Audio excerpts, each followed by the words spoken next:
de l'Institut français dans le domaine du théâtre et des arts vivants d'une manière plus générale.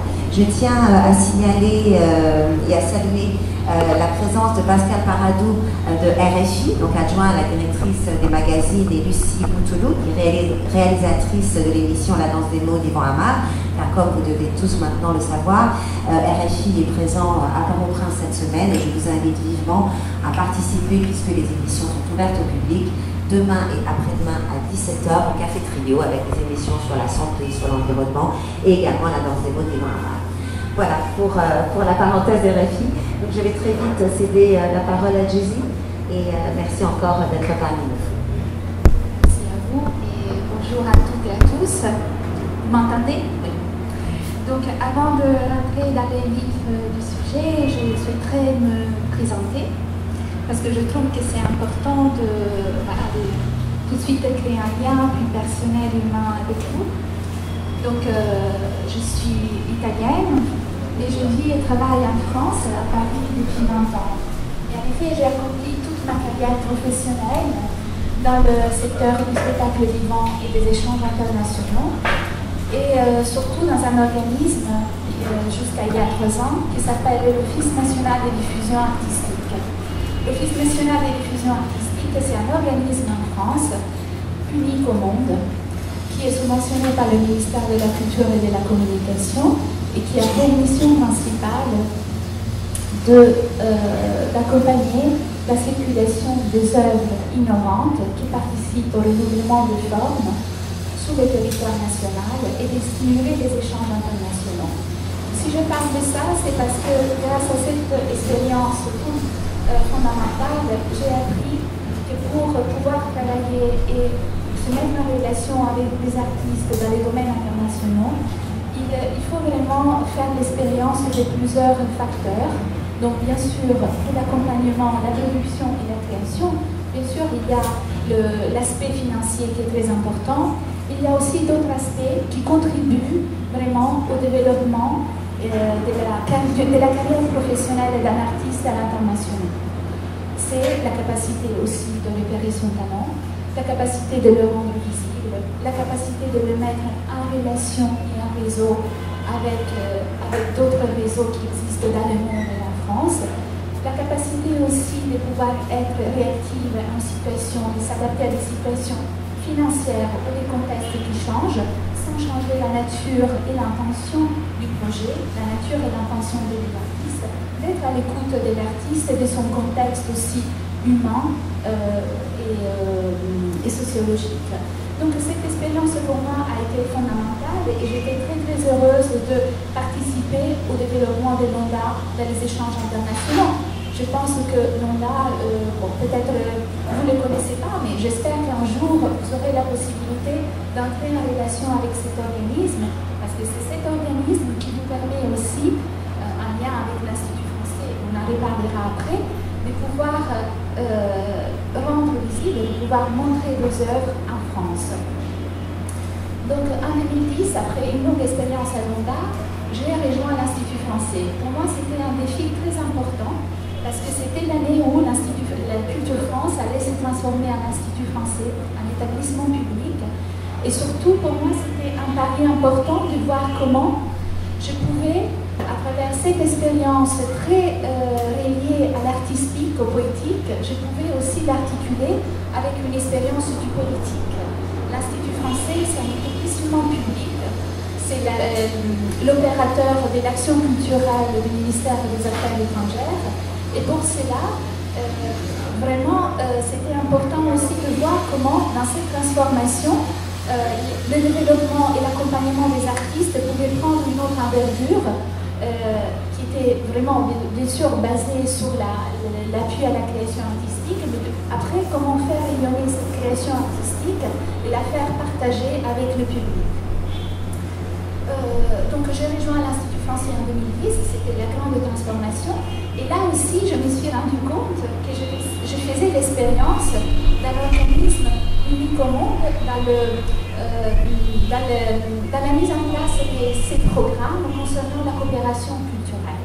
Et c'est vrai que l'Institut français, de France et après l'Institut français, ils ont initié des programmes de coopération culturelle, surtout dans les pays comme l'Afrique et la Caraïbe, qui sont uniques au monde.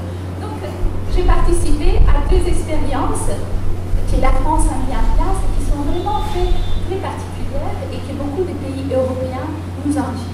C'est-à-dire que la France, grâce au programme Afrique et Caraïbes en création, a été capable de mettre en place quelque chose qui accompagne la création et la professionnalisation des artistes et des opérateurs culturels locaux dans leur pays. Et il essaye vraiment de promouvoir le développement culturel. Ces programmes sont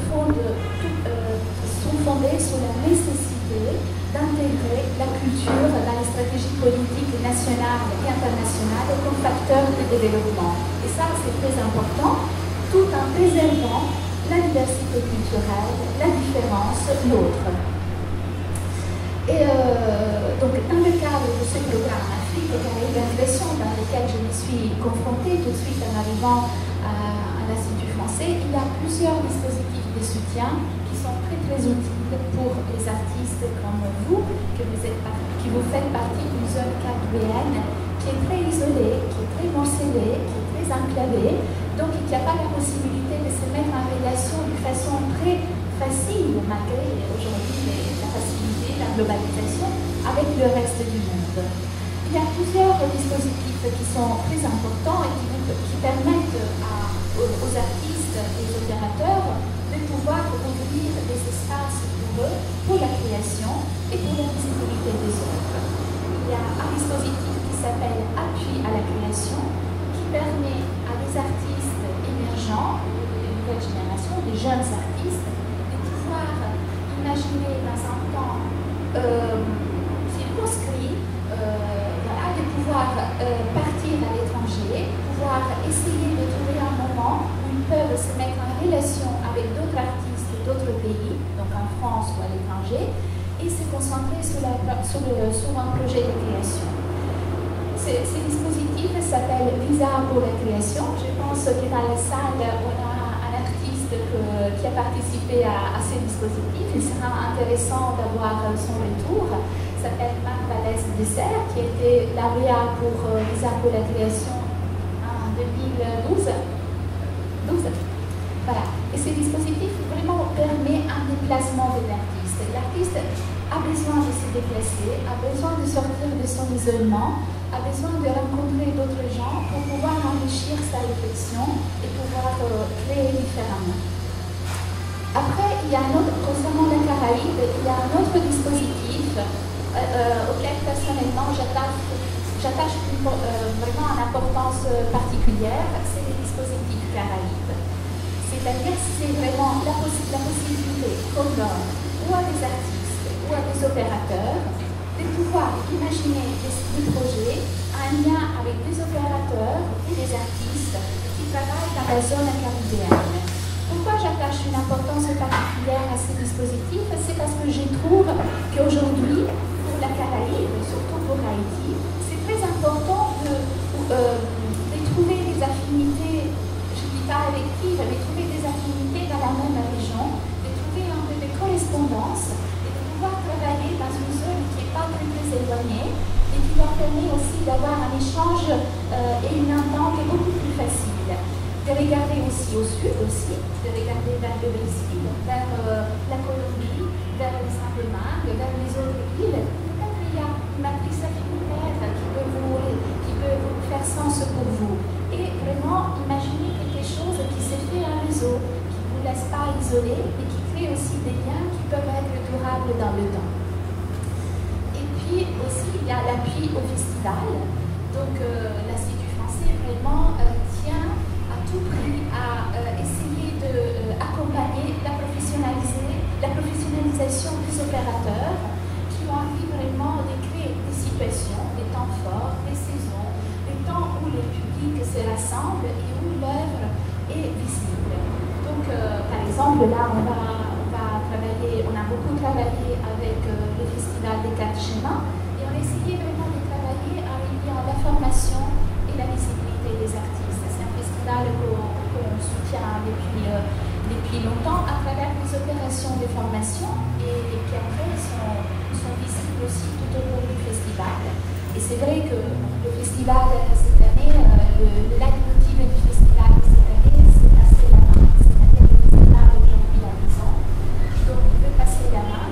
Et aussi l'Institut français aujourd'hui vis-à-vis d'un opérateur comme les 4 chemins ou vis-à-vis des opérateurs haïtiens ou des artistes, après une longue expérience de la coopération internationale, il se pose des questions. Comment continuer? Comment passer la main? Le contexte a changé beaucoup. Il y a 10 ans, Culture France, pour pouvoir développer, il y a même 5 ans, pour pouvoir accompagner cette zone caribéenne, a beaucoup investi, a créé des événements, a créé des biennales comme la biennale de danse dans la Caraïbe, a créé beaucoup d'événements qui ont fait ont permis le renouvellement des formes, le renouvellement des publics, la professionnalisation des opérateurs. Aujourd'hui, le contexte a changé.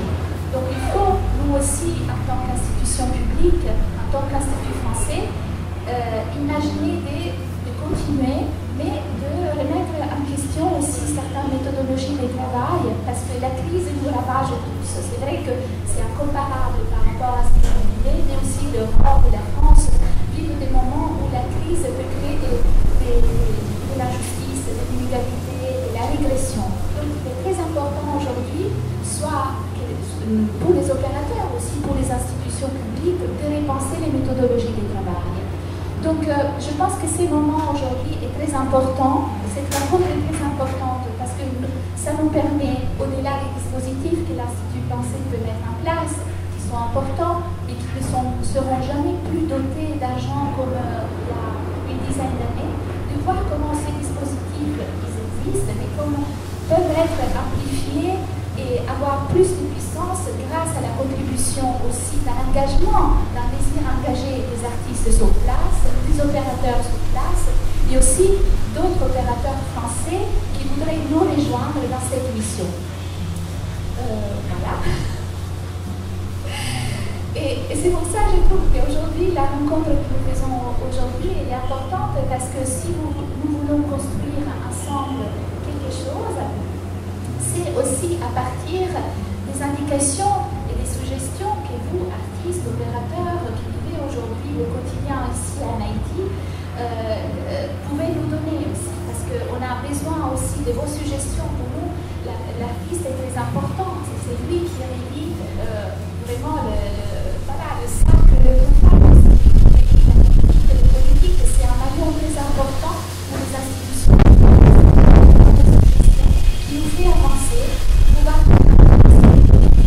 soit adapté aux besoins des artistes et surtout, puisqu'on est une institution publique, qui soit adapté aux besoins de la communauté. Et l'artiste, avec les institutions, je pense qu'il peut arriver à faire les liens. Donc c'est très important aujourd'hui aussi de vous parler des dispositifs, je vais vous donner des plaquettes, vous dire les échéances, vous dire quand est-ce que vous pouvez postuler pour recevoir une aide.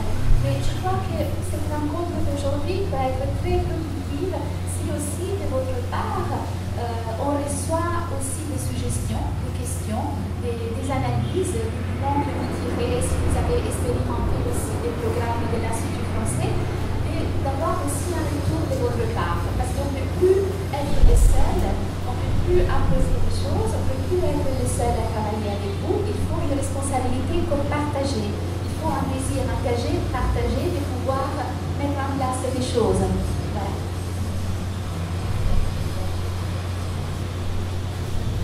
Merci beaucoup, Jessie. Je crois que c'était vraiment très complet, surtout très, très stimulant et engageant, donc engageant sur un échange. Donc n'hésitez pas, nous avons un micro sans fil à votre disposition ici. Si vous avez des questions, nous sommes à votre disposition. Si je dis ça, c'est aussi parce qu'à l'Institut français, donc, ces dispositifs existent pour la Caraïbe et pour l'Afrique, qui sont pour nous des pays auxquels nous attachons beaucoup d'importance pour le développement culturel. Ces dispositifs existent pour l'Afrique depuis, je pense, plus de 10 ans, une vingtaine d'années. Pour la Caraïbe, c'est plus récent, depuis 2007. Mais c'est vrai, aujourd'hui, l'Institut français, nous allons entamer à partir partir de janvier 2014, dans le cadre de ces programmes de réflexion. Est-ce que ces dispositifs sont toujours pertinents par rapport à vos besoins voilà. Je sais par exemple, visa pour la création, je prends un exemple. Donc Marc Vallès Désert a passé 3 mois à Paris. C'est très bien d'avoir aussi son retour sur cette résidence. Je pense qu'il y a ce visa pour la création est très... je pense que c'est un dispositif qui est très important et très productif et très enrichissant pour des artistes qui viennent de la musique, peut-être aussi qui viennent de la danse, parce que c'est un dispositif qu'on lie avec des institutions qui accompagnent l'artiste. Mais pour les théâtres, nous sommes un peu frustrés. C'est-à-dire que pour nous, il est important de relier ces dispositifs à des situations théâtrales en France qui prennent la responsabilité d'encadrer et d'accompagner l'artiste, d'avoir un troisième œil, un regard extérieur sur son processus artistique, de pouvoir aussi vraiment l'accompagner dans la mise en relation avec des vrais professionnels dans un contexte d'excellence. Ça, c'est très important. Donc, moi, par rapport à l'expérience que Marc a vécue à Paris, je suis un peu frustrée dans le sens que je me suis dit, oui, il a pu, on a essayé de lui donner les contacts possibles pour qu'il puisse rentrer en lien avec des professionnels, mais je me suis dit que peut-être, en ce qui concerne son travail de création artistique, on a été un peu défaillant et faible, parce que pour un artiste de théâtre, peut-être se retrouver tout seul à la Cité internationale de Paris dans une chambre, peut-être ce n'est pas le cadre idéal pour pouvoir lui ouvrir un espace mental, pour pouvoir nourrir sa création. Donc, et je me suis dit à la fin, Marc, il s'est retrouvé à nouveau isolé dans son travail, il s'est trouvé dans sa solitude, et je pense qu'un artiste de théâtre a besoin aussi, bien sûr, de moments d'isolement pouvoir écrire, mais le théâtre c'est un art aussi qui a besoin d'échange, d'une transformation avec le regard de l'autre, parce qu'après ce sera le plateau, ce sera le regard du public et ce sera cette relation importante qui va entretenir avec le spectateur. Donc par rapport à des dispositifs que nous allons mettre en place pour le visa pour la création du théâtre, nous serons très vigilants que l'artiste soit mis dans un contexte théâtral en France qui soit riche, où il y a des opérateurs qui prennent soin de lui, parce que c'est important, prendre soin d'un artiste, c'est important pour qu'il puisse vraiment trouver les conditions idéales pour que cette résidence soit un moment aussi d'anxiété, de réflexion, mais aussi très productif aussi. Marc, tu veux ajouter quelque chose? Tu veux nous parler de ton expérience?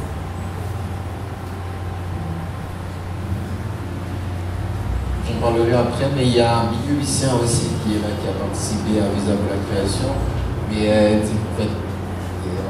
Billy était plutôt à La Rochelle, moi à Paris.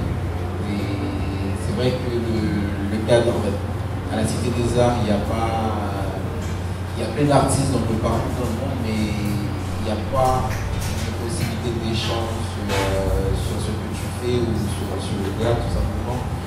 Mais il y a d'autres ouvertures, il y a d'autres possibilités. Je ne sais pas, mais Visa pour la création, ça m'a permis de créer ou de tracer un chemin en France. Ça m'a permis d'aller à Limoges après en résidence, d'écrire mon texte, de montrer ce que je fais aussi. En fait, ça a permis de rencontrer d'autres metteurs en scène, de faire d'autres formations avec Yuri et Lichko en russe. Ça m'a permis d'autres trucs, ça m'a permis de faire d'autres choses, d'ouvrir mon regard sur le théâtre ou ce que je fais en tant qu'artiste. Le cadre de Billy est peut-être différent parce que Billy est dans un théâtre.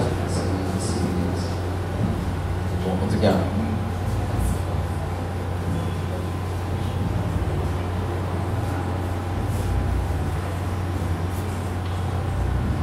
Bonjour, je suis Billy et Lucien.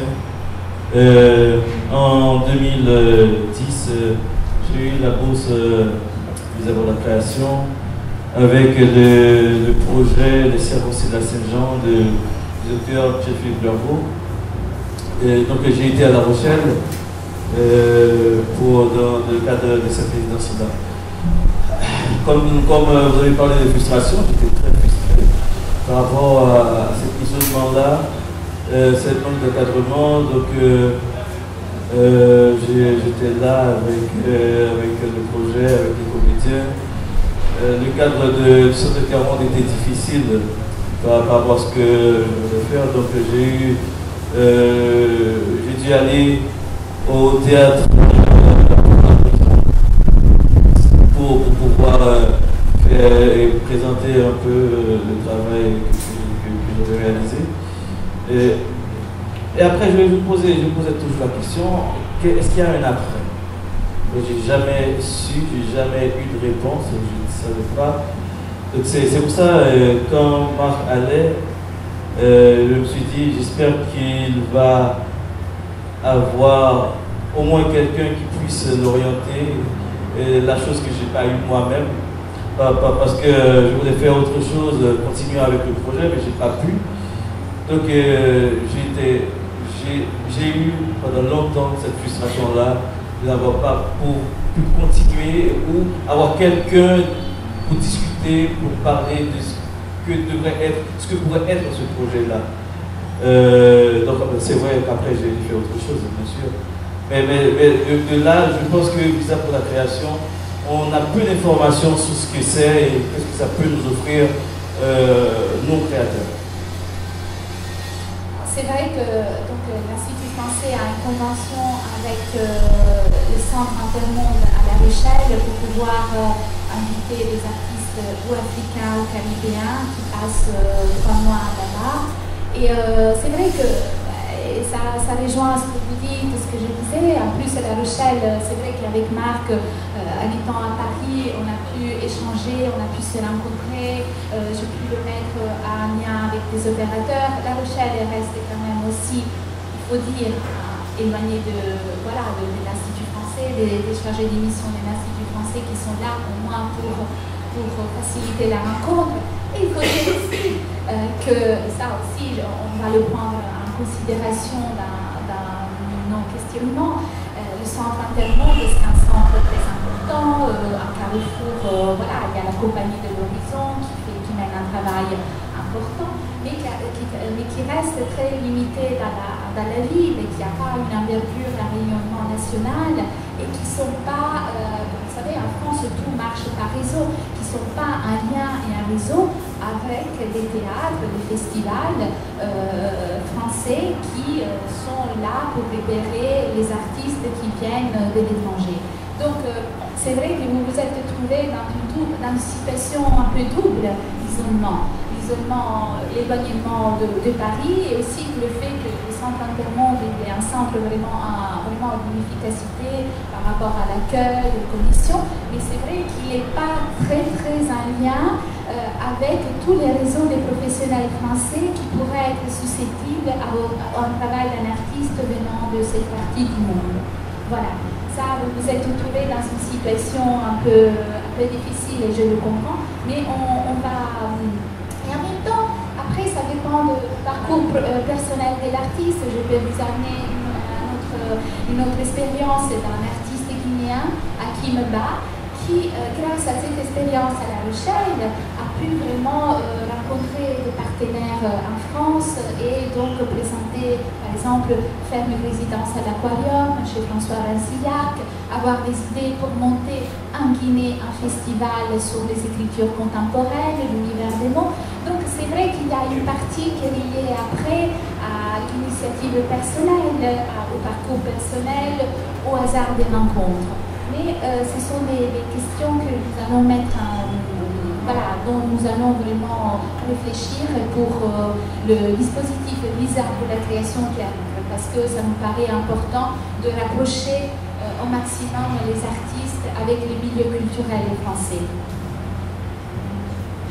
Je vais juste rajouter effectivement pour le théâtre c'est peut-être un peu difficile parce que l'accompagnement est très important, mais comme dans toutes les résidences, mais je vois il y a quand même des exemples qui ont été très couronnés du succès, notamment dans le domaine de la musique et des musiques actuelles, avec la résidence de Visa pour la création pour Calibre par exemple, et ça a vraiment booster sa carrière aujourd'hui. Il a pu rencontrer sur place un distributeur, un éditeur, etc. Il a pu avancer sur son album, qu'il va bientôt produire en France. Donc pour certains artistes comme Willy Saint-Louis, il a pu vraiment travailler sur le futur de son album. Donc c'est vrai que certaines résidences et certains projets demandent plus d'accompagnement que d'autres. Une chose très très importante au sujet de l'éloignement. Je pense que vous n'êtes pas très éloigné de Paris, c'est-à-dire vous ici, l'interlocuteur le plus important et qui nous donne, qui nous alerte sur votre situation, sur l'étape de la création que vous venez d'assumer, sur les difficultés que vous rencontrez, c'est l'Institut français d'Haïti. Pour nous, c'est notre interlocuteur privilégié pour être en lien avec vous. C'est l'interlocuteur qui, aujourd'hui, malgré est seul capable de réagir, d'être le plus réactif possible à vos besoins. L'Institut français, comme vous le voyez, il est maintenant un établissement public, un EPIC. Il a toutes les procédures administratives pour recevoir des soutiens qui sont très très lourdes. Il y a des dispositifs et des demandes, des appels à candidature qui se préparent un an à l'avance. Et bien sûr, on est là, mais l'interlocuteur principal est l'Institut français d'Haïti, avec qui nous sommes en lien. C'est vraiment grâce à l'Institut français d'Haïti qu'aujourd'hui, toutes les opérations qui vont se mettre en place seront possibles ici. Je vais vous donner un exemple aussi. Nous allons préparer un projet en lien avec le Festival des Quatre Chemins, en lien avec le nouveau directeur Guy Régis Junior. Et ces projets ne peuvent pas se réaliser sans l'appui financier, l'appui logistique, l'appui conceptuel de l'Institut français d'Haïti. C'est l'Institut français d'Haïti qui est vraiment l'opérateur qui connaît et qui reconnaît ce qui sont vos besoins, c'est vraiment l'opérateur de terrain sans lequel notre action serait vraiment très peu efficace.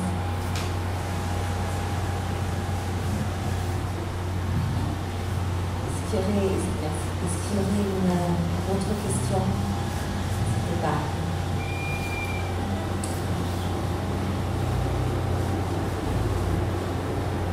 Bonjour, vous avez longtemps travaillé avec le LONDA, qui est aussi un organisme de diffusion pour la création en France. Je voulais savoir s'il était possible un jour d'envisager un partenariat entre le LONDA et l'Institut français d'Haïti, et même le Festival Quatre Chemins. Est-ce qu'il est envisageable que des diffuseurs de LONDA se déplacent ici en Haïti pour diffuser la jeune création en France? Alors, je pense que Corinne a une longue expérience par... Est-ce que vous pouvez répéter la question s'il vous plaît? J'étais distraite par les gens du lycée.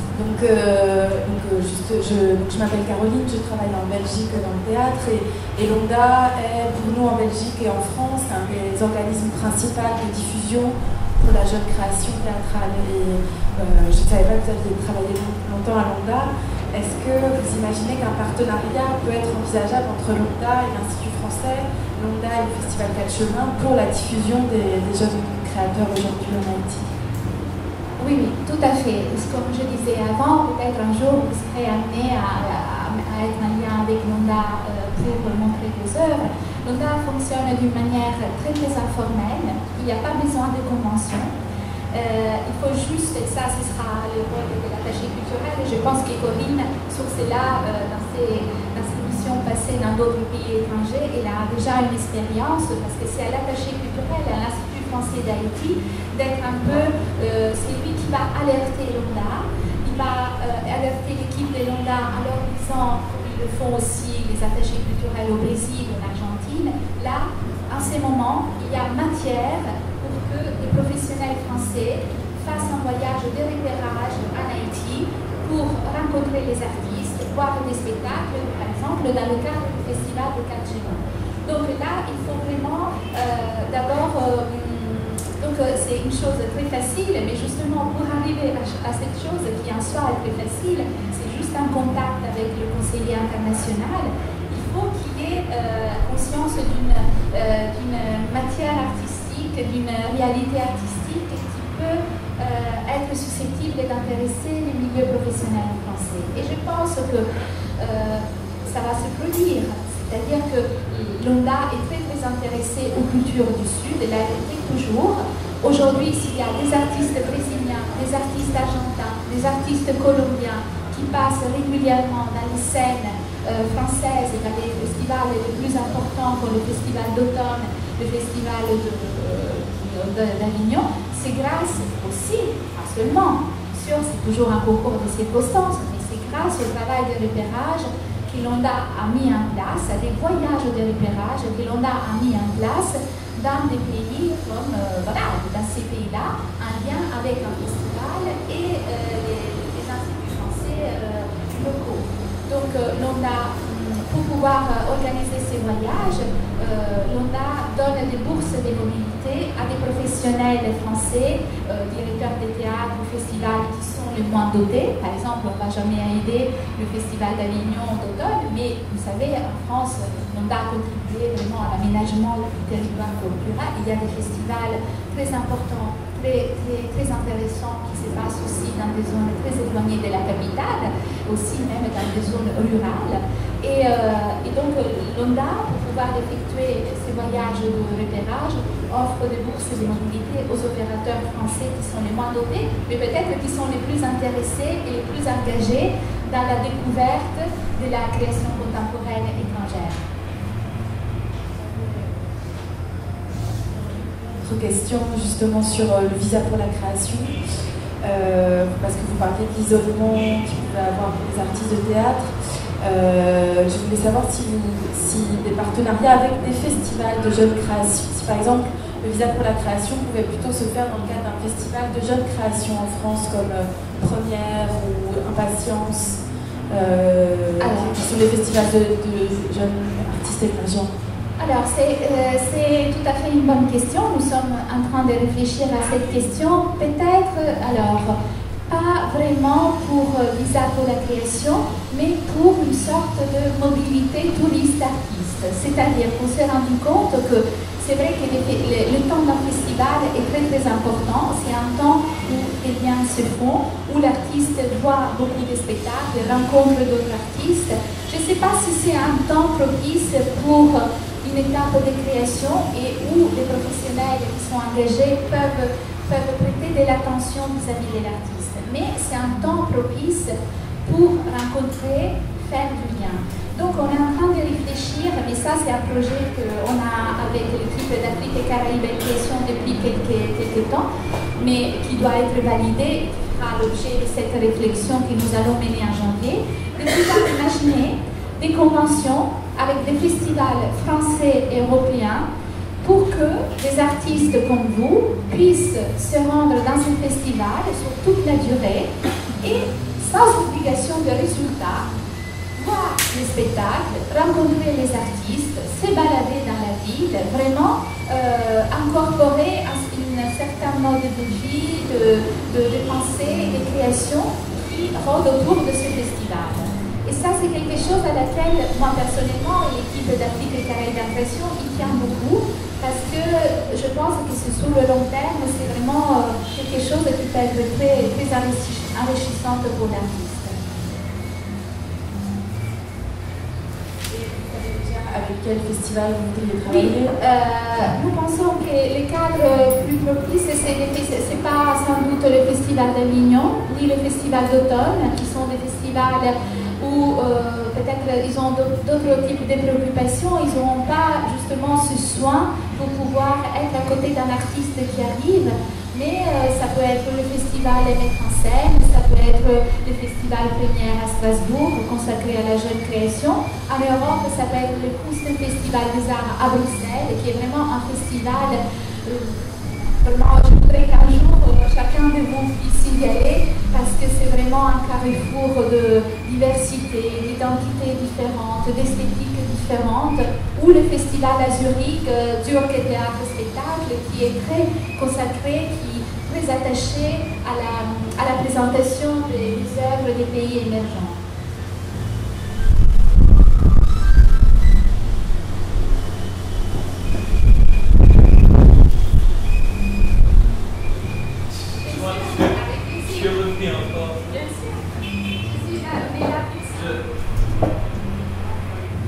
pense qu'il y a toujours peu d'informations lors des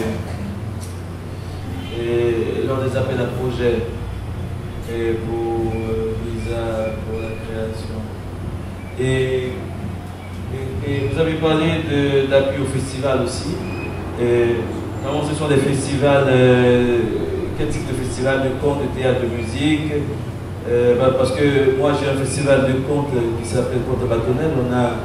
Le festival est créé en 2009 et on souhaite avoir des subventions puisque là on a la focale et le français qui nous pistonne un peu pour arriver à tenir. On a déjà on a fait venir pas mal d'artistes venus de l'extérieur. Il y a eu la pandémie qui est là l'année dernière. On a eu des Guadeloupéens aussi. Il y a une conteuse haïtienne qui vit au Canada qui s'appelle Jojo Turel qui était là. Donc c'est difficile de réaliser ce festival-là. Donc j'aimerais en savoir plus sur cet appui-là au festival. Sur cet appui au festival. Votre festival peut être tout à fait soutenu par l'Institut français, c'est-à-dire que l'Institut français, concernant les appuis au festival, soutient les festivals qui sont déjà à leur 2e, 3e édition. Donc déjà, vous remplissez ce critère, parce que le festival existe depuis, vous avez dit, 2009. Donc pour ça, vous remplissez déjà ce critère. Après, dans le autre critère, c'est un choix d'artistes venant de la Caraïbe, parce que dans l'appui aux opérateurs d'Haïti, on tient beaucoup à cette dimension régionale. Donc là aussi, je pense que ça remplit ces critères. Après, c'est vrai que de plus en plus, on attache une importance dans les critères aux œuvres qui sont présentées, c'est-à-dire à l'émergence de nouveaux talents et à des œuvres qui, tout en se reliant avec la tradition, donc le conte c'est quelque chose qui est très important dans la tradition haïtienne, l'artiste essaye de le transformer avec une vision du monde contemporain. Et ça pour nous c'est très important, c'est-à-dire de comment aujourd'hui un artiste dans son spectacle, dans sa création, il fait le lien entre l'arcane, c'est-à-dire ce qui puise dans la tradition, et ce qui est aussi le monde contemporain, voilà, et une esthétique contemporaine, une forme nouvelle. Et ça, pour nous, c'est très important parce que dans les nouvelles missions de l'Institut français, on ne peut pas soutenir toute la création, mais on se concentre sur les nouveaux talents, la création émergente et le renouvellement des formes. Donc ça, je pense qu'on sera attentif à que les artistes que vous allez inviter participent à ce renouvellement de formes pour que votre festival, cet appui, soit complètement éligible. Alors, oui. Donc, concernant l'appui aux opérateurs, donc l'appui au festival, il y a maintenant sur le site de l'Institut français, chaque année, une fenêtre, une plateforme en anglais, vous l'appelez comme vous voulez, qui s'appelle IF Prog. Vous rentrez dans cette fenêtre, vous créez un compte individuel et chaque année, le mois de novembre, donc chaque année à partir de septembre jusqu'à novembre, vous pouvez déposer un projet pour un appui au festival, pour un appui à votre création dans le cadre d'un festival pour l'année suivante. Je vous donne l'exemple. Voilà, ça c'est la rigidité de l'établissement public. C'est-à-dire, cette année, les appels à candidature pour 2014 ont été publiés sur la plateforme IFPROG en septembre 2013 et la plateforme a été, la deadline de cette plateforme était le 8 novembre 2014. Ça veut dire que pour tout projet concernant 2014, si vous n'avez pas déposé de projet de candidature, vous ne pourrez pas être aidé par l'Institut français. Mais bon, il y a toujours l'Institut français d'Haïti qui est plus réactif. C'est pour ça que je vous disais, il y a quand même, vous avez un interlocuteur qui peut essayer aussi de vous aider dans les conseils aussi. Mais ça, c'est... Oui, pour ces appels à projets, juste, en fait, nous diffusons l'information sur l'ouverture de ces appels et projets en ligne via les opérateurs et via tout un réseau d'opérateurs avec qui nous travaillons, qui eux-mêmes diffusent auprès de leurs artistes et de leurs contacts. Donc c'est vrai que c'est un appel à projet annuel. Il faut savoir que combien de projets ont été déposés l'année dernière? Plus de... Par rapport à la Caraïbe, il y a eu plus de 100 projets. Enfin, en tout cas, le nombre global des projets déposés par année, c'est plusieurs milliers. Je parle sur toute la planète, hein. Je ne parle pas juste de la Caraïbe ou de l'Afrique. Ce qui veut dire qu'il faut vraiment que le projet soit fort, pertinent, et nous, on a toujours, avec Léonore qui est ici présente, été à votre disposition pour vous accompagner et pour vous aider à remplir ces dossiers.